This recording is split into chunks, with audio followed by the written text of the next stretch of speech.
One of the hardest responsibilities for a new manager is having a difficult conversation with an employee who isn't performing up to expectations.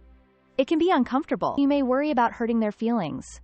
You may worry they'll become defensive. You may even think, maybe I should just give them a little more time and see if things improve. But here's the problem.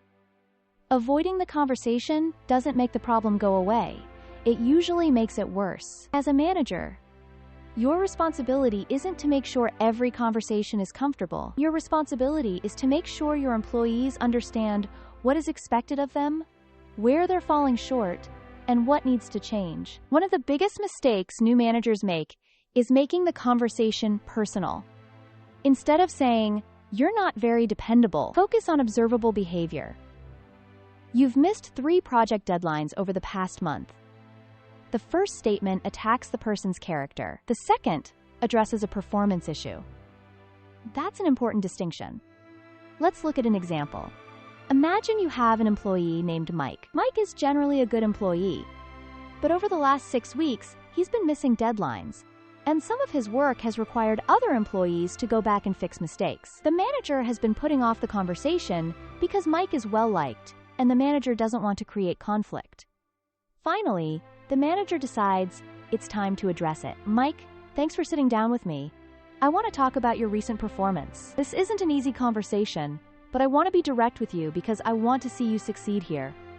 "Okay, what's going on?" "I've noticed that you've missed 3 of the last 5 project deadlines. We've also had several situations where work had to be corrected or completed by someone else. I'm concerned because that's beginning to affect the rest of the team." Then, and this is important, the manager should stop talking. Give the employee an opportunity to respond. "I've just had a lot going on. Honestly, some of these deadlines weren't realistic." This is where a newer manager might become defensive. They might say, "Well, everyone else is meeting their deadlines." That's probably not going to help. Instead, stay curious. "Okay, help me understand. Which deadlines do you feel were unrealistic, and what made them difficult to meet?" Now the manager is gathering information rather than arguing. Maybe Mike has legitimate obstacles. Maybe he doesn't have enough resources. Maybe expectations weren't clear.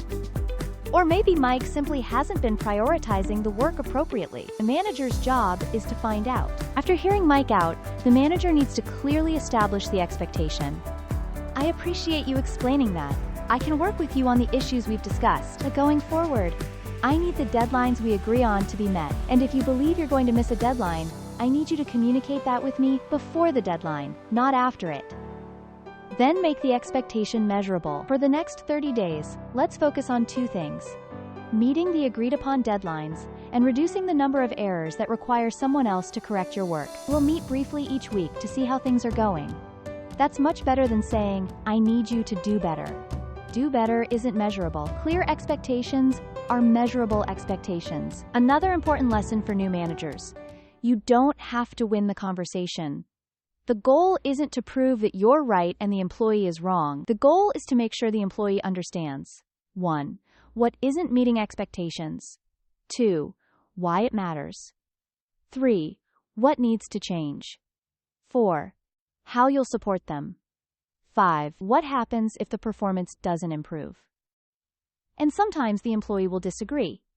That's okay. You can say, "I understand that you see it differently, and I'm willing to listen to your perspective. But regardless of how we arrived here, the expectation going forward is clear."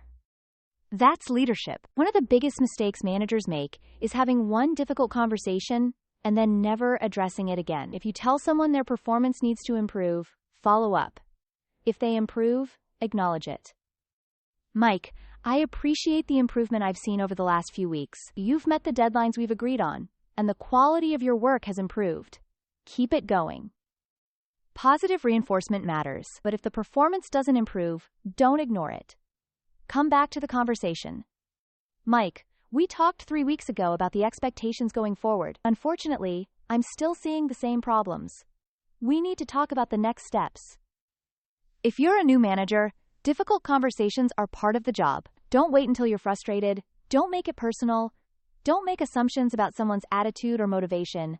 Focus on facts, behaviors, expectations, and solutions. And remember, a difficult conversation handled early and respectfully is usually much easier than a much bigger conversation 6 months later. Good managers don't avoid difficult conversations.